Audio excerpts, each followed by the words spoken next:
Every Tuesday afternoon at 2:15, the GPS tracker showed the same pattern. Her phone would leave the office building in Silom, where she claimed to work late on project deadlines, travel exactly 4.3 kilometers northwest, and stop at the Royal Orchid Hotel on Sukhumvit Soi 19 for precisely 2 hours and 40 minutes. Then it would return to the office area, remain there until 6:30, and finally head home to the apartment they shared in Thonglor. This happened every single Tuesday for 11 consecutive weeks before Archibald Ross finally accepted what the data was telling him. His girlfriend Wimonrat was not working late on Tuesdays. She was meeting someone at a hotel, and she had been doing this for nearly 3 months while lying to his face every single week about project deadlines and demanding clients who required her attention. Archibald had spent 71 years on this planet, developing an acute awareness of his own inadequacy. It was not self-pity exactly, more a realistic assessment of his limitations that had calcified over decades into a permanent state of anxious vigilance. He had never been the smartest man in any room, the most successful, the most attractive, or the most interesting. What he had been, consistently throughout his life, was aware that he was not those things. This awareness manifested as a constant low-level anxiety about losing whatever he managed to acquire, whether that was a job, a friendship, or a relationship. He second-guessed every decision, questioned every success, and interpreted every setback as confirmation of his fundamental unworthiness. 2 failed marriages back in Manchester had done nothing to alleviate this tendency. If anything, they had reinforced his belief that he was not quite good enough to maintain a woman's interest over the long term. Retirement at 68 had been less a celebration than an acknowledgement of obsolescence. After 43 years working in local government administration, processing housing benefit applications, and dealing with the bureaucratic machinery of social services, he had taken his pension and moved to Thailand with a vague idea that lower cost of living and warmer weather might make the remainder of his life more comfortable. He had no illusions about why he had chosen Thailand specifically, rather than Spain or Portugal, where other British retirees congregated.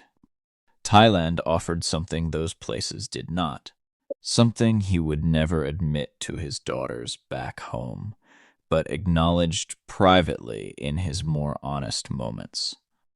Thailand offered the possibility, however remote, that a woman might find him acceptable despite his age, his unremarkable appearance, his modest financial resources, and his profound ordinariness. He had been in Bangkok for 14 months when he met Wimonrat at a networking event for small business owners and freelancers. She was there representing a marketing consultancy, dressed professionally in a dark blue business suit, holding a glass of wine and discussing digital strategy with a group of Thai and foreign entrepreneurs.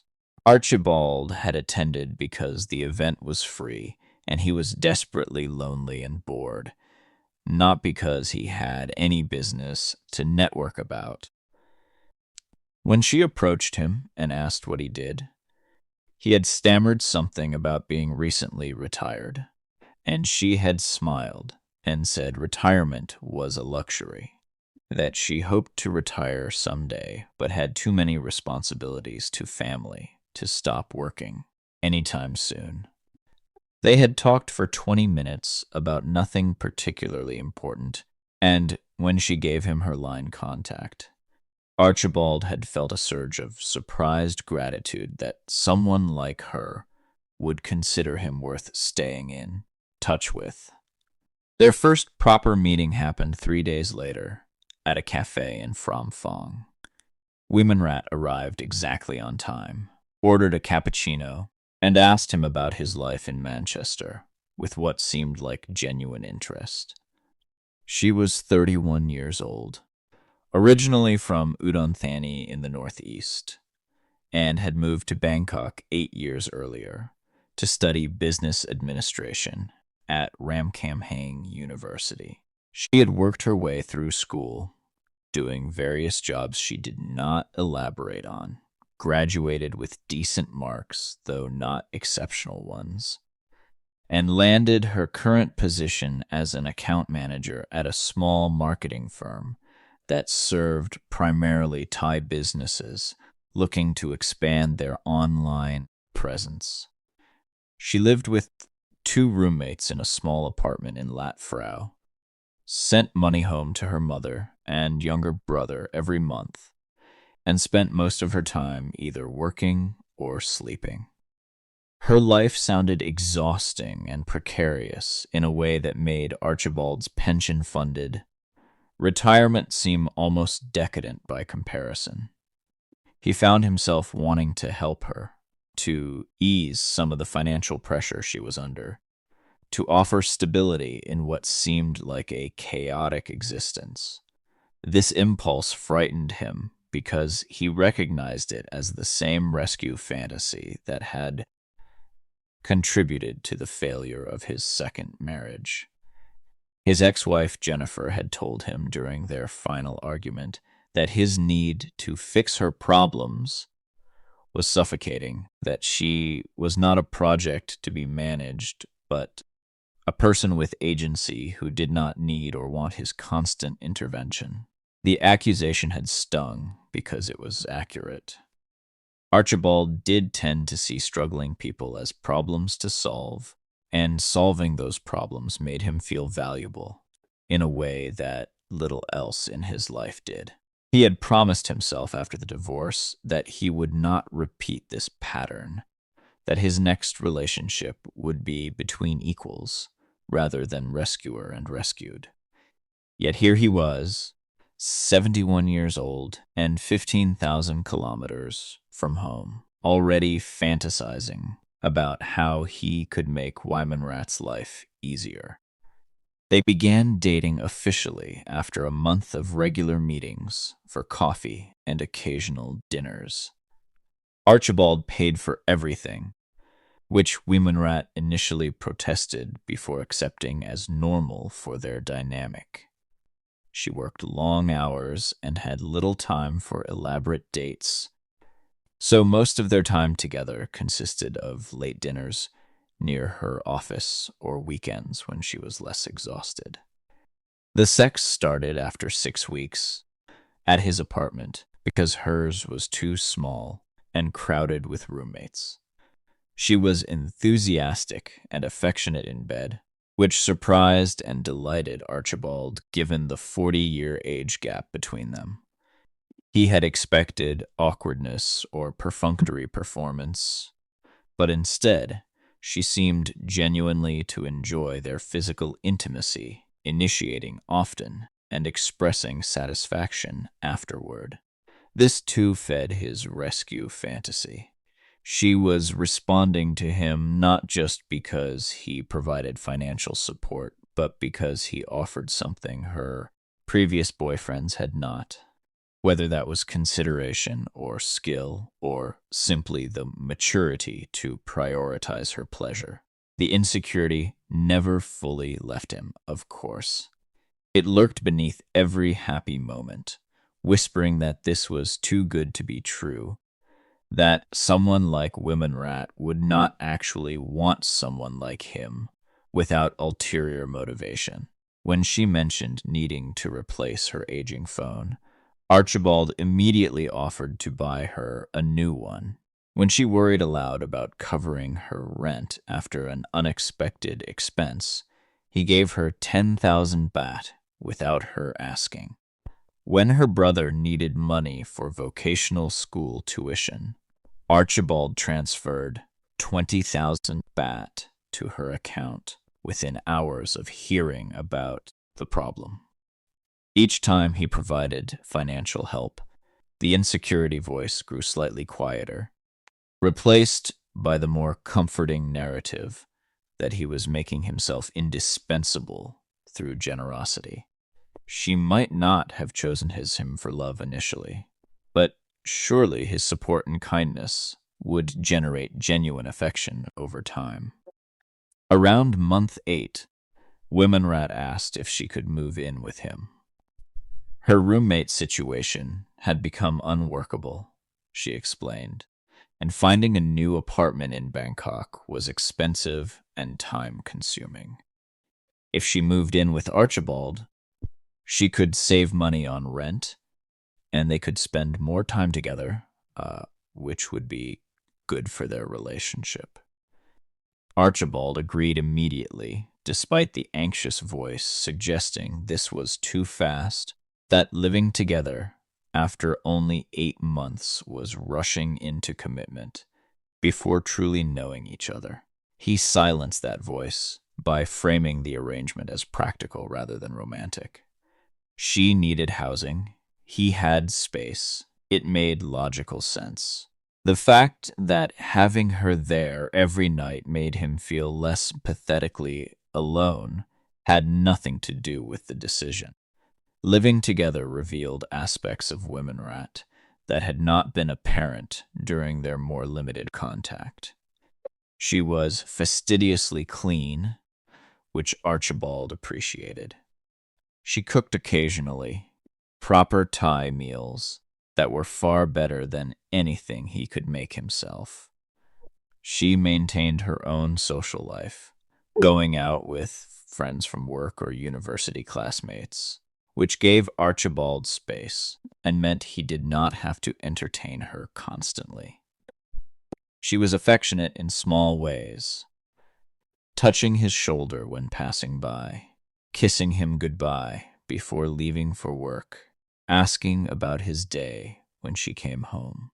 These gestures meant everything to him. Confirmation that she cared about him as more than a convenient living situation. But she was also increasingly absent in ways that fed his chronic insecurity. Work seemed to consume more and more of her time. She left early and came home late, often arriving after 9 in the evening, exhausted and uncommunicative. She spent weekends catching up on sleep or meeting work obligations she claimed could not wait until Monday. Their sex life, which had been frequent and enthusiastic, diminished to once or twice a week and felt less engaged, as though she was performing expected behavior rather than expressing genuine desire. When Archibald mentioned this concern gently, suggesting they make more time for each other, Wimonrat had snapped at him. She was working herself to death to build a career, she said, and he had no right to complain when he spent his days doing essentially nothing while she shouldered the burden of actual employment. The criticism stung precisely because it was accurate. He was retired and bored while she was young and building a future. What right did he have to demand her attention?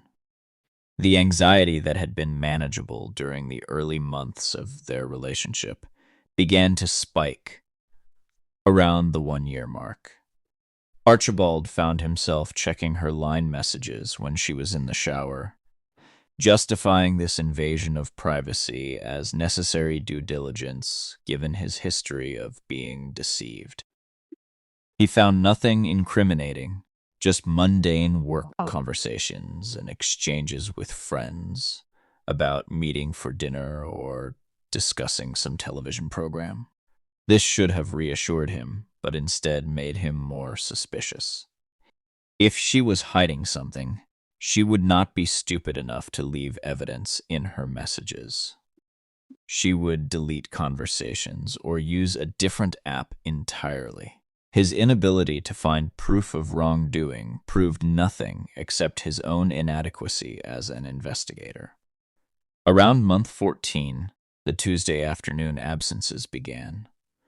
Wimonrat announced she had a major client project that required her presence in the office every Tuesday afternoon for extended strategy sessions and deadline work.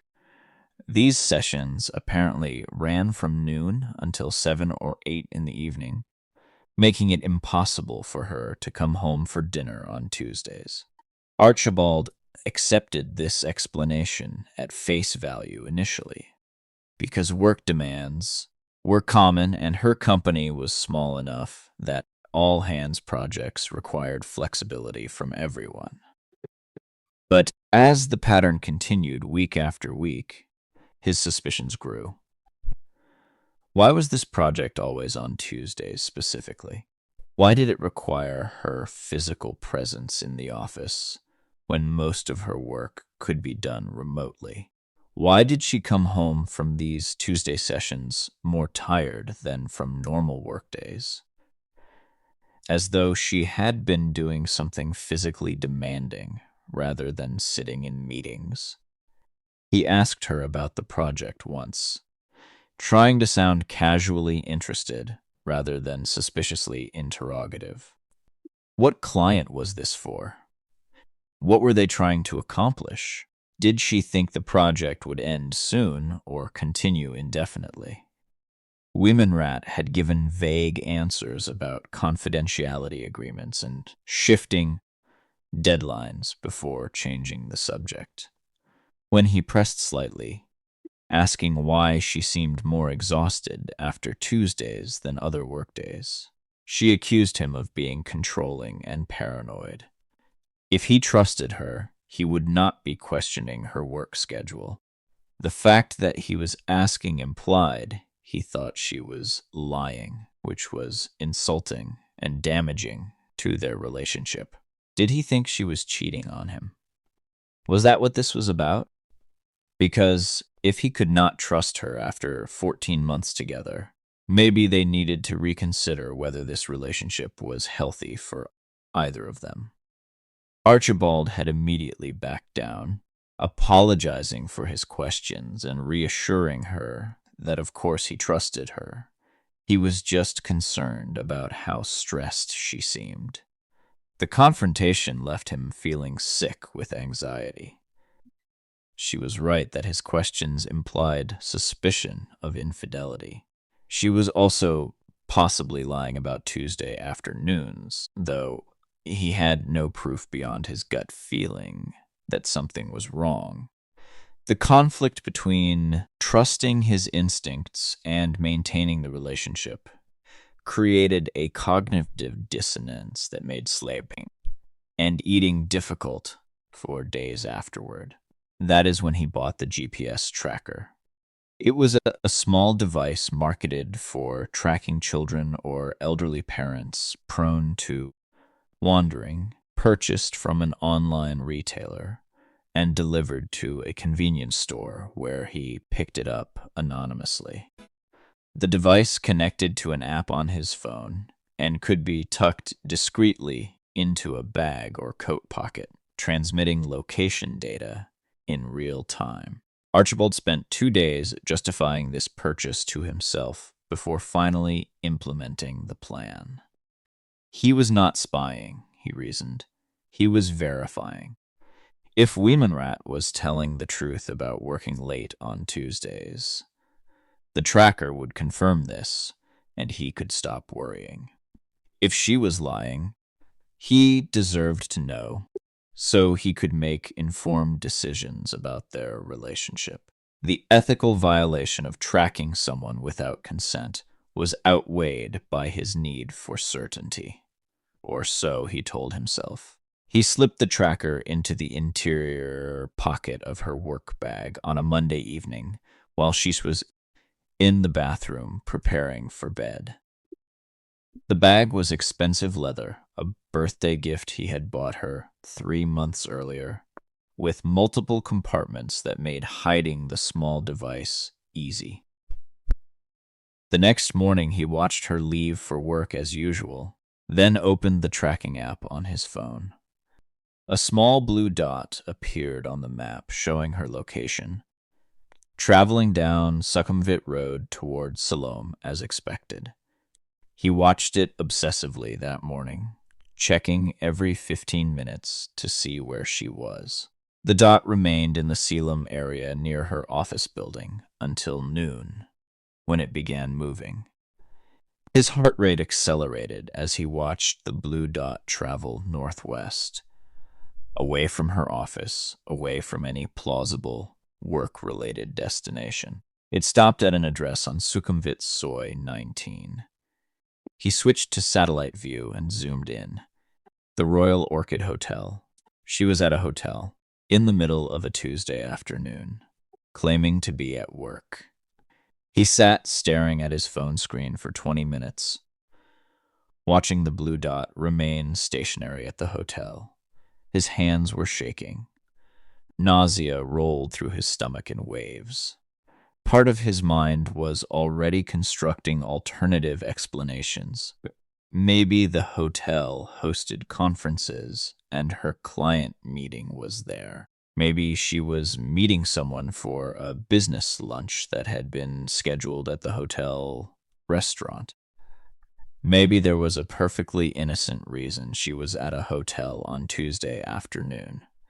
But the larger part of his mind, the part that had been whispering warnings for months, knew exactly what was happening. She was meeting someone. She was having an affair.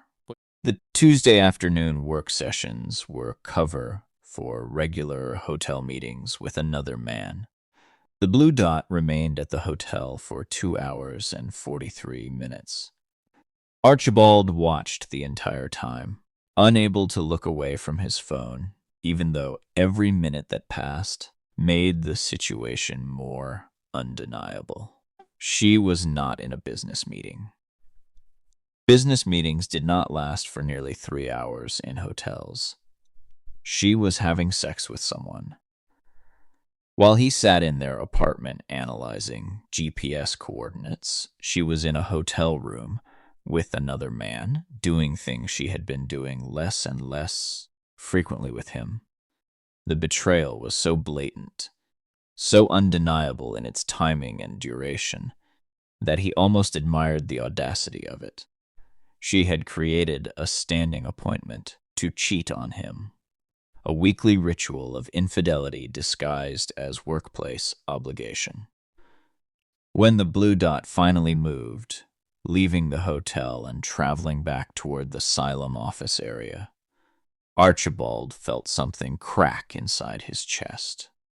She was going back to work now, would spend another 2 hours at the office, creating alibi, then come home and tell him about her exhausting day full of meetings and deadlines.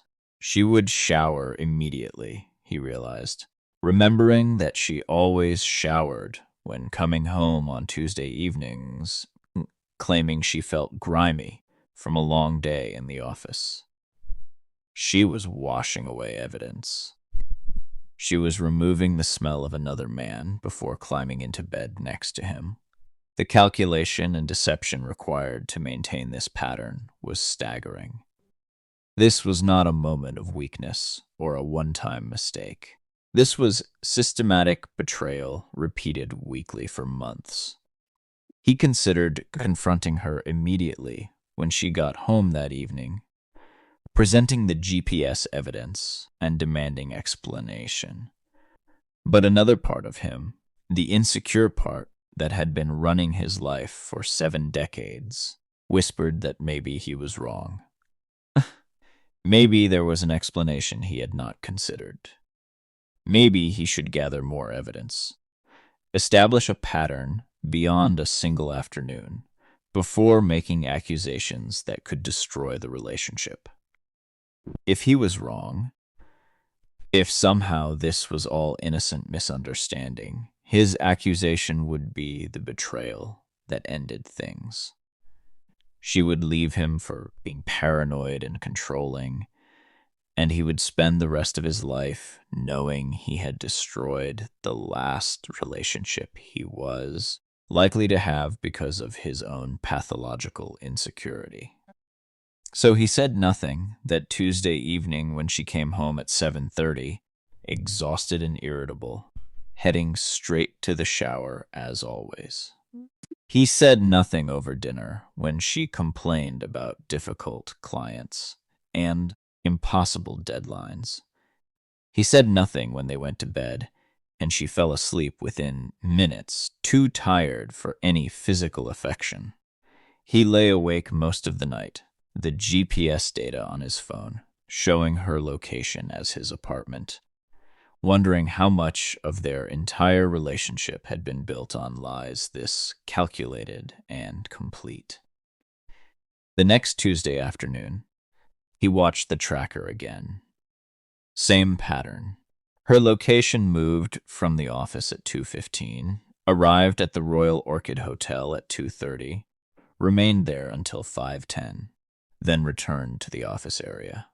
Same hotel, same timing, give or take 10 minutes. This was not coincidence or misunderstanding. This was a standing appointment. Every Tuesday afternoon for at least 2 months, probably longer, she had been meeting someone at that hotel while telling Archibald she was working late. The person she was meeting had to be someone whose schedule aligned with hers every single week. A coworker made sense. Someone she saw regularly enough that arranging meetups was easy. Someone whose absence from the office on Tuesday afternoons could be explained the same way hers was. A coworker, or possibly her boss.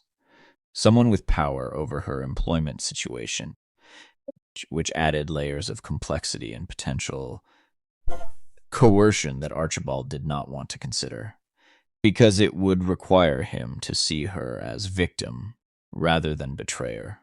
He tracked her for 11 consecutive Tuesdays, watching the same pattern repeat with mechanical regularity. 2:15 departure, 2:30 arrival, 5:10 departure, back to office, home by 7:30. The consistency was almost hypnotic. She was not even varying the schedule, not attempting to avoid patterns that might be noticed. This suggested either supreme confidence that Archibald was too trusting to suspect anything, or complete indifference to whether he discovered the affair. He was not sure which interpretation was more devastating.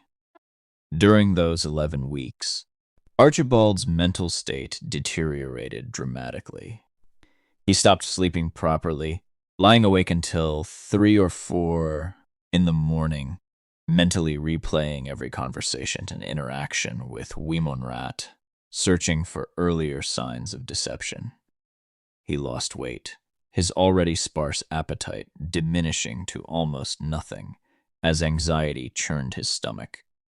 Constantly.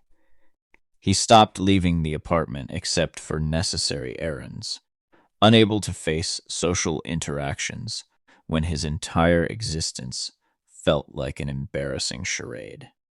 The few expat friends he had made in Bangkok noticed his withdrawal and reached out with messages he ignored or answered with minimal engagement. What would he tell them? That his girlfriend was cheating on him and he was too much of a coward to confront her. That he was tracking her movements like a stalker while she maintained her affair with impunity. The worst part was the performance Wimonrat maintained at home. She acted like everything was normal, like their relationship was solid, and her Tuesday afternoon absences were mundane work obligations. She was affectionate in small ways, made dinner twice a week, asked about his day with apparent interest. Either she was a sociopath incapable of guilt, or she had compartmentalized so effectively that she genuinely did not experience conflict between her Tuesday affair and her weekday relationship With Archibald, both possibilities made him feel sick.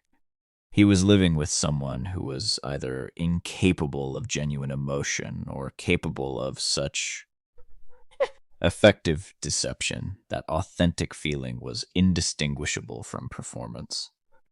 Around week 9 of his tracking surveillance, Archibald realized he needed to know who she was meeting. The GPS data told him where but not who, and the uncertainty about identity made the betrayal somehow worse.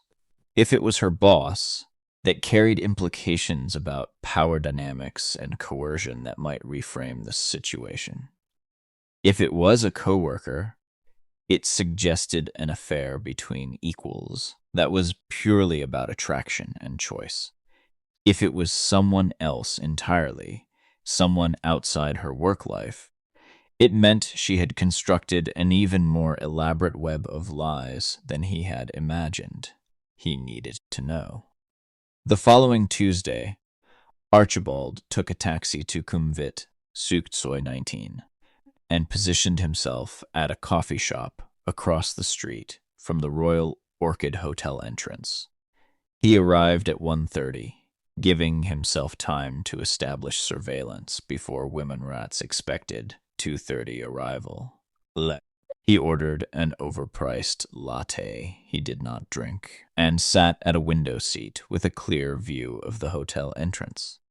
His phone showed her blue dot moving from the office area toward his location, right on schedule.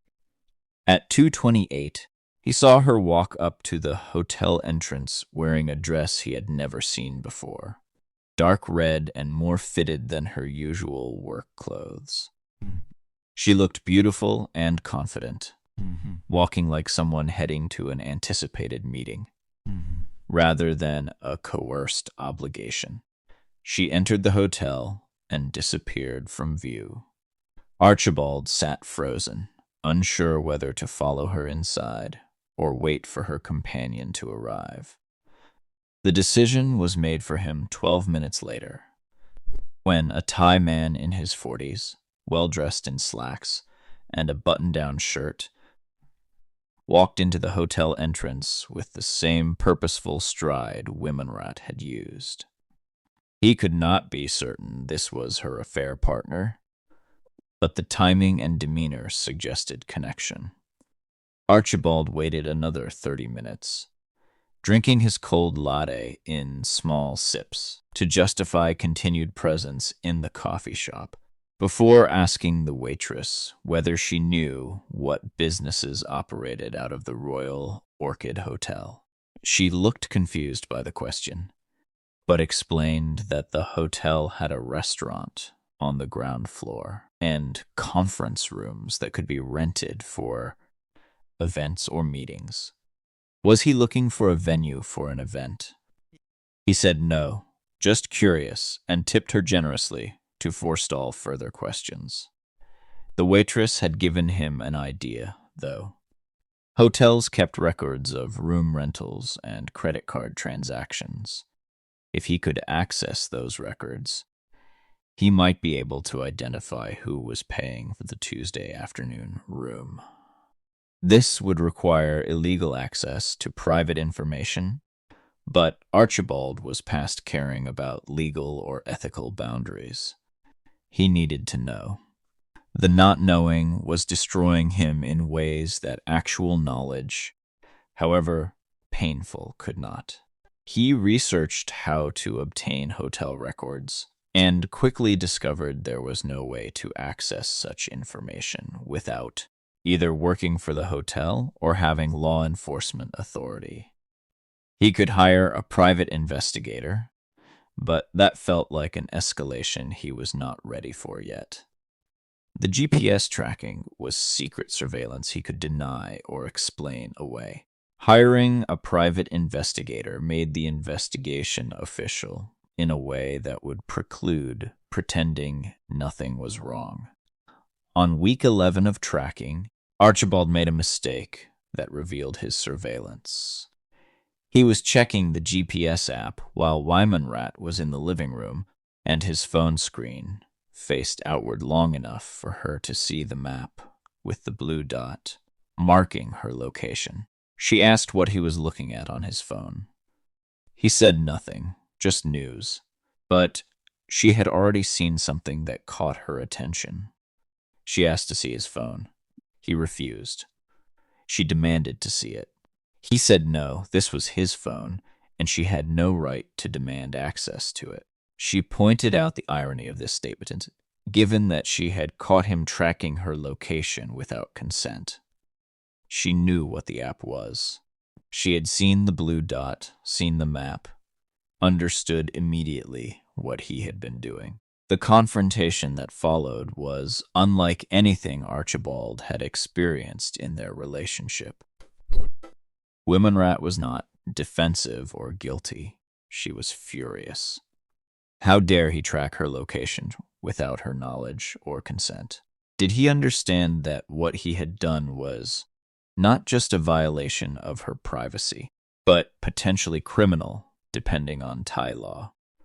She pulled her work bag apart, looking for the tracking device, found it within minutes, and threw it against the wall hard enough to crack the casing. She demanded to know how long he had been tracking her. He said 11 weeks. She asked why. He said he knew about the Tuesday afternoons, knew she was not at work, knew she was meeting someone at a hotel every single week. Her reaction was not what he expected.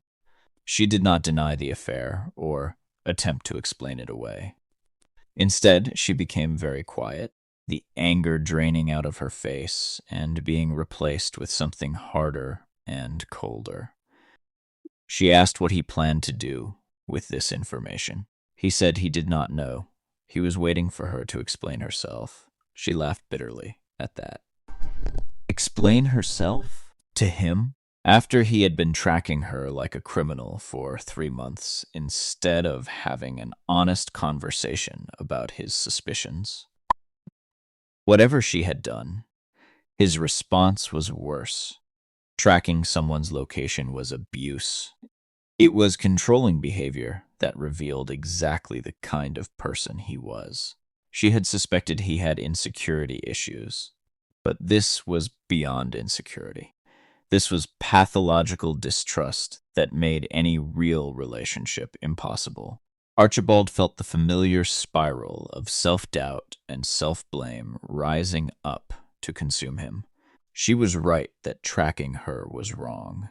She was right that he should have confronted her directly, rather than conducting secret surveillance. She was right that his insecurity was pathological and destructive. But beneath the self-blame was anger, clean and clarifying anger that he had not felt in months. She was attempting to reframe his discovery of her affair into his violation of her trust. She was making him the villain of a story where she had been lying to his face every single week for months. He told her no. She was not going to gaslight him into taking responsibility for her choices.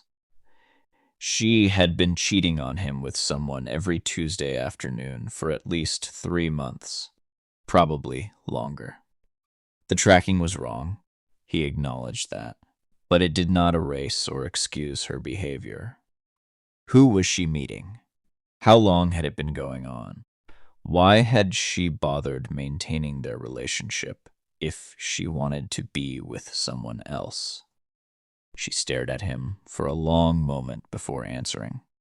His name was Khun Somchai, though Archibald does not use that exact name here due to his name restriction rules, so he will call him something else. Maybe Khun Prazert.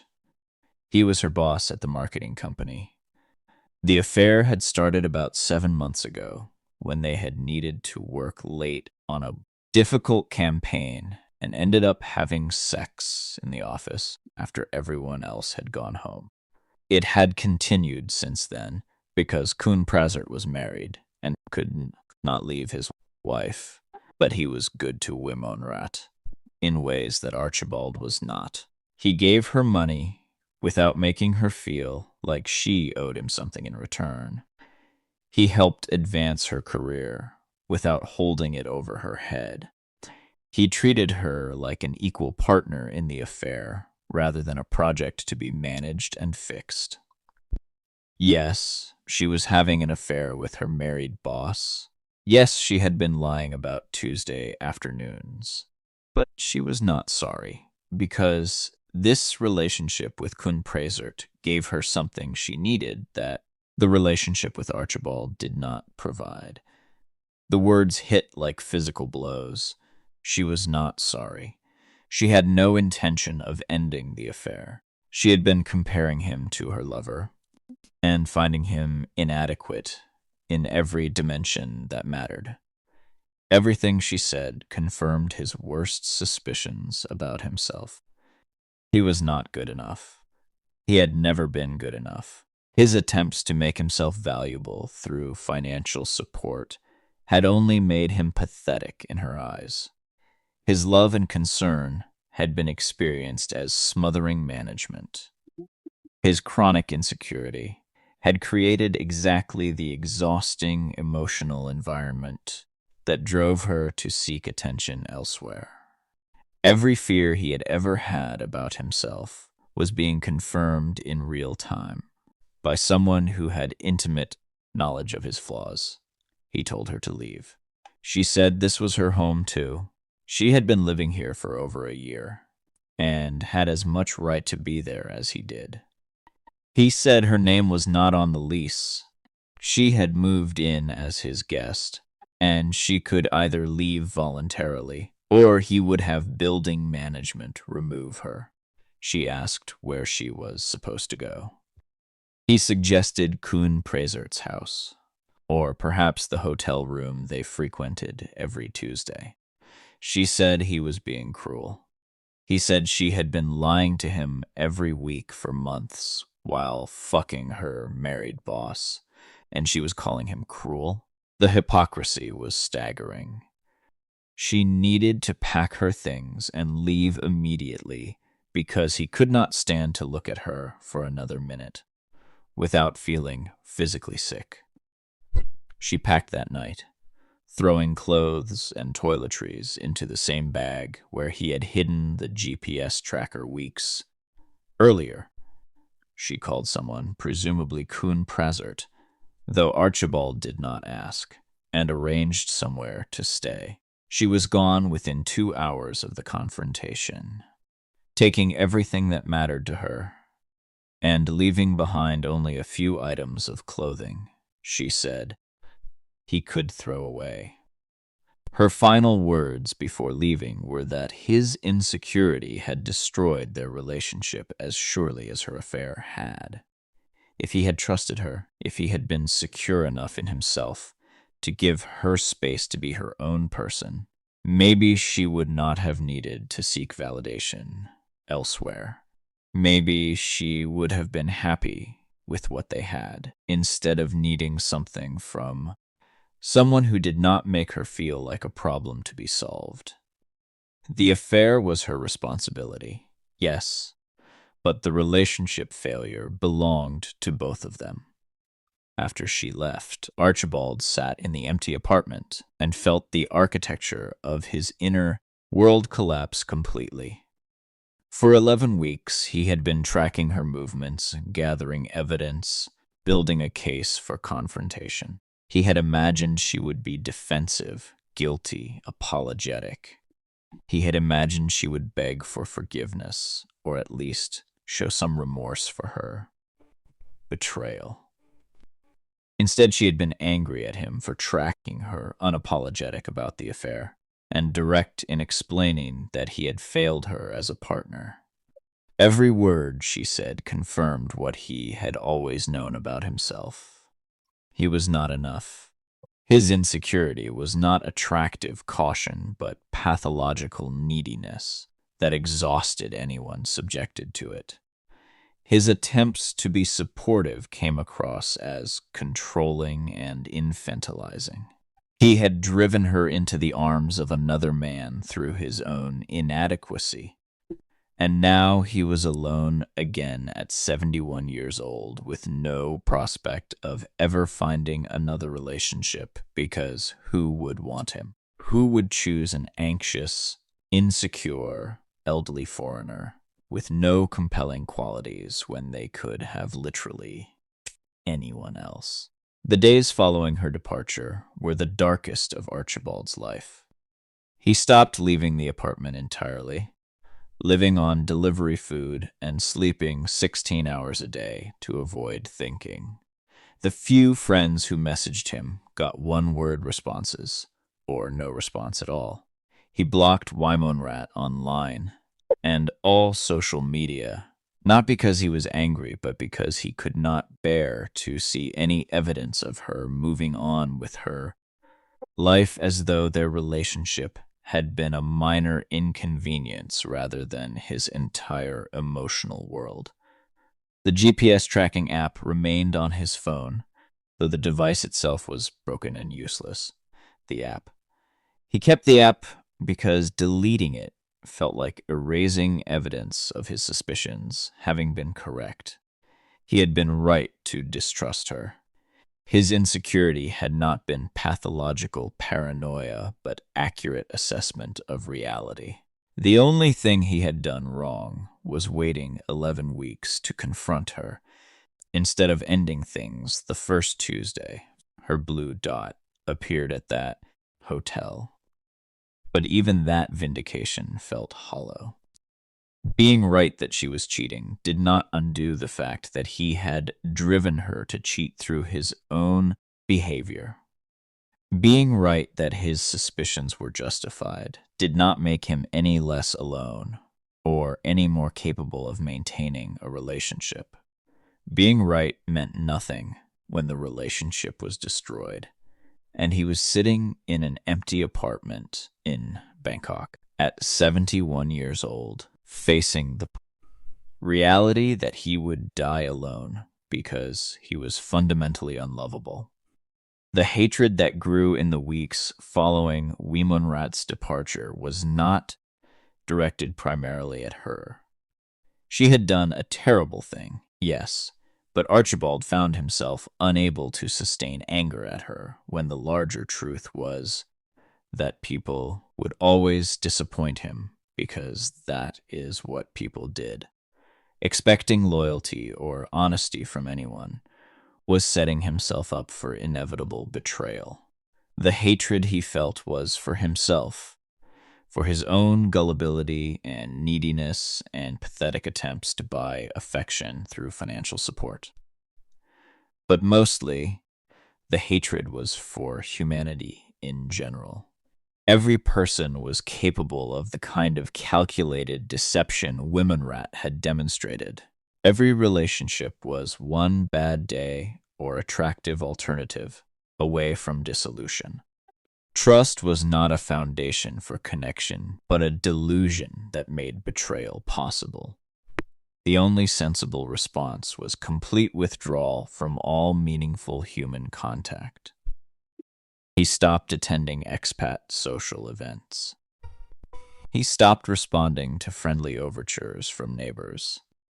When his daughters called from Manchester, asking how he was doing, he lied and said everything was fine, knowing that admitting the truth would result in lectures about age-appropriate relationships and suggestions, that he should move home where family could watch over him. He was not going to give them the satisfaction of being proven right about his move, to Thailand being a mistake driven by loneliness and poor judgment. He would rather lie and pretend his life was functional than admit that they had been correct all along.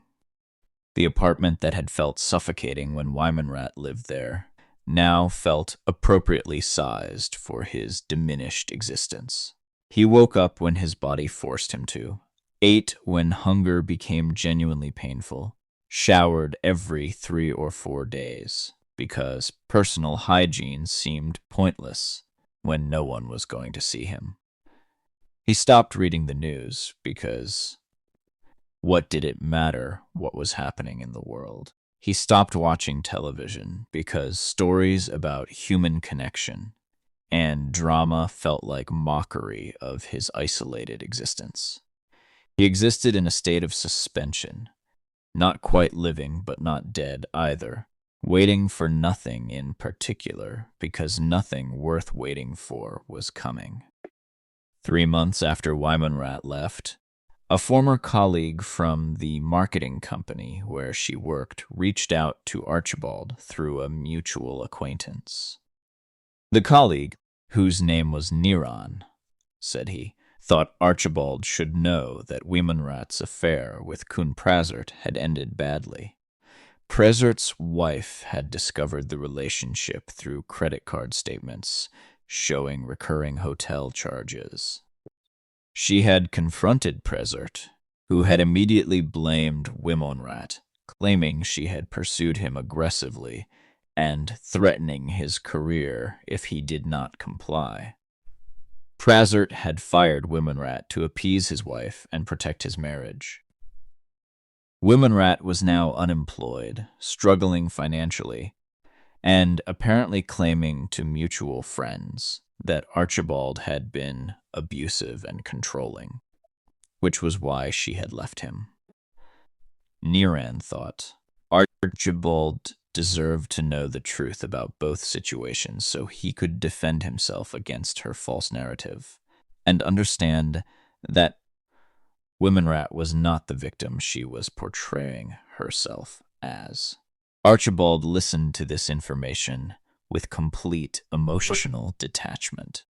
Wimonrat's life falling apart should have provided some satisfaction, some sense that justice had been served or karma had balanced the scales. Instead, he felt nothing. Her unemployment and financial struggles were her problems to solve. Her narrative about him being abusive was going to be believed by whoever chose to believe it, regardless of what he said in his defense. The truth was that he had been controlling, had tracked her location for months without consent, had created an emotionally exhausting environment through his constant insecurity. She was not entirely lying about his behavior, even as she omitted her own infidelity from the story she told others. Both things could be true simultaneously. He could have been a bad partner, and she could have betrayed him. Neither truth canceled out the other. He thanked Naran for the information and ended the conversation without asking for further details or offering his own version of events. What would be the point? Defending himself required engaging with a social network of people he no longer cared about impressing. His reputation among Bangkok expats was irrelevant when he had no intention of socializing with them again. Wimonrat could tell whatever story she wanted about their relationship. It would not be entirely false, and the parts that were false did not matter enough to contest. The months that followed solidified Archibald's withdrawal into something that felt permanent. He was not depressed exactly, at least not in the clinical sense of being unable to function. He functioned adequately. He paid his bills, maintained his visa, kept his apartment reasonably clean. But he had no interest in anything beyond bare maintenance of existence. The idea of dating again was not just unappealing, but incomprehensible. Why would he subject himself to the inevitable cycle of hope, doubt, betrayal, and collapse? Why would he trust anyone enough to make himself vulnerable when vulnerability only invited exploitation? People were fundamentally self-interested, he concluded, during his months of isolation.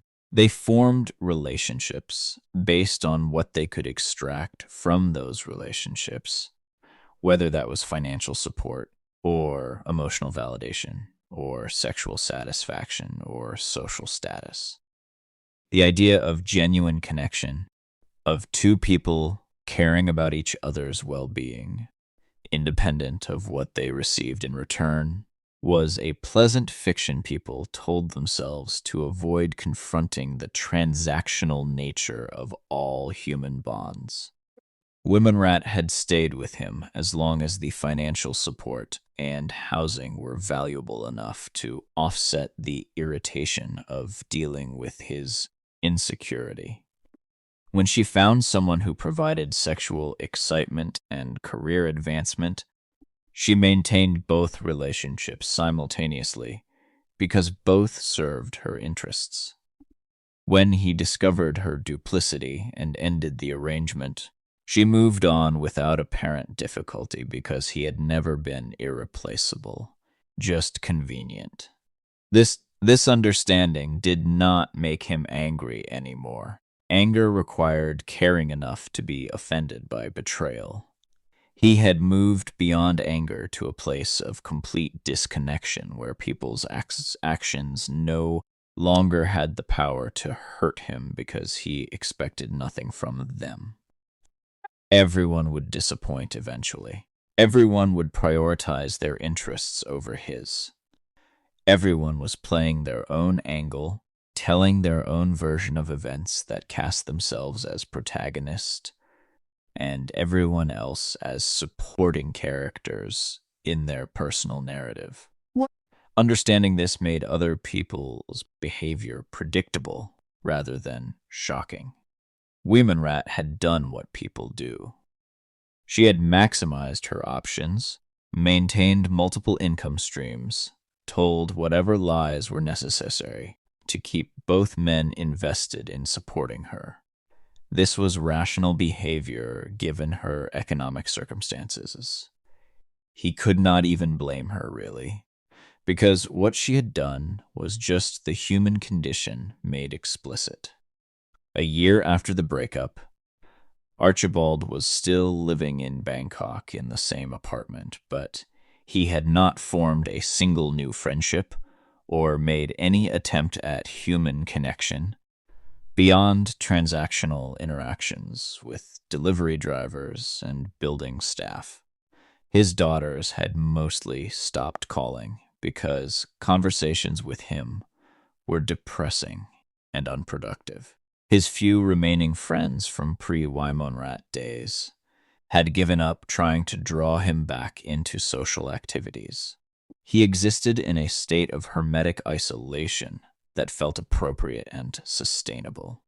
No one could betray him if he gave them no opportunity for betrayal. No one could disappoint him if he expected nothing. No one could hurt him if he built walls thick enough to keep everyone at a distance. The GPS tracker he had used to confirm Wimonrat's affair remained in a drawer in his desk, the cracked casing a physical reminder of the day his surveillance was discovered.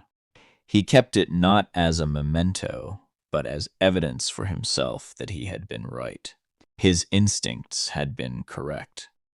The suspicions that everyone told him were paranoid and unhealthy had been accurate assessments of reality. His fatal flaw was not excessive insecurity, but insufficient ruthlessness in acting on that insecurity. He should have confronted Wimonrat the first Tuesday. Her location data showed a hotel visit. He should have ended the relationship immediately rather than tracking her for 11 weeks, hoping for an alternative explanation. The delay had not protected him from pain. It had just extended the period of deception and made him complicit in his own betrayal. For anyone reading this who finds themselves in similar circumstances, who has installed GPS tracking on a partner's phone because they suspect infidelity, here is what Archibald learned. The tracking will not provide peace of mind. Seeing your suspicions confirmed in data will not make the betrayal hurt less. Knowing exactly when and where your partner is cheating does not give you power over the situation. It just gives you information you wish you did not have. If you are tracking someone, you have already lost the relationship. Whether the tracking reveals infidelity or shows them to be faithful, the fundamental lack of trust that motivated the surveillance has destroyed whatever connection existed. End it. Leave. Do not wait for proof. Do not hope for alternative explanations. If you are paranoid enough to track them, the relationship is already over. The predictable pattern Wimonrat followed should have told Archibald everything he needed to know about human nature. Every Tuesday afternoon, at the same time, to the same location for months. She was not even trying to hide effectively. She was confident enough in his trust or his cowardice that she maintained a standing appointment to betray him. That confidence was justified. Because even when he discovered the affair through tracking, he continued monitoring for weeks rather than confronting her. His insecurity made him hesitate even when presented with irrefutable evidence, because confrontation meant risking the relationship ending, and ending the relationship meant facing his fundamental aloneness. Better to track her and agonize privately than to force the issue and lose the illusion of connection. But the relationship had already been lost. It had never existed in the form he believed it to. Wimonrat had been maintaining a performance of partnership while pursuing her actual interests elsewhere. The Tuesday afternoons were just the visible manifestation of a deeper truth, that their entire relationship was built on mismatched expectations and incompatible needs. She needed financial support and housing. He needed to feel valuable through providing those things. Both were using each other, though he had been too invested in his rescuer narrative to recognize the transaction for what it was. The misanthropy that consumed Archibald in the aftermath was not sudden crisis, but gradual acceptance of patterns he had observed. Throughout his 71 years, people disappointed, trust was violated, intimacy created vulnerability that would inevitably be exploited. The only surprise was that he had somehow remained optimistic enough at his age to try again after 2 failed marriages. He should have learned from those experiences that he was not capable of maintaining relationships, that his insecurity poisoned any connection until betrayal became inevitable, or at least defensible. Jennifer had told him during their final argument that living with his constant anxiety and need for reassurance was exhausting. She was right. Wimonrat had said the same thing in different words. They were both right. He was exhausting to be with. His need for validation was bottomless. His suspicions and double-checking created an atmosphere of surveillance even before he installed actual tracking software. No woman could tolerate that indefinitely. Eventually, they would seek relief elsewhere, whether through affair or divorce, because staying meant suffocating under the weight of his perpetual doubt. Now, 2 years after the GPS tracker revealed Wimonrat's Tuesday afternoon hotel visits with her boss, Archibald lives essentially as a hermit. He has not touched another human being in months. He has not had a meaningful conversation in longer than he can remember. He has no prospect of future connection and no desire for it. The isolation is not painful anymore. It is simply his reality, and reality can be tolerated if expectations are calibrated appropriately. He expects nothing from anyone, receives nothing from anyone, and finds this arrangement preferable to the alternative of investing in relationships that will inevitably fail due to his own inadequacies, or others' betrayals, or the simple reality that people are incapable of genuine, sustained care for anyone but themselves. If he sometimes wonders whether this outcome was inevitable, whether his insecurity created the very abandonment he feared most, he dismisses those thoughts as unproductive.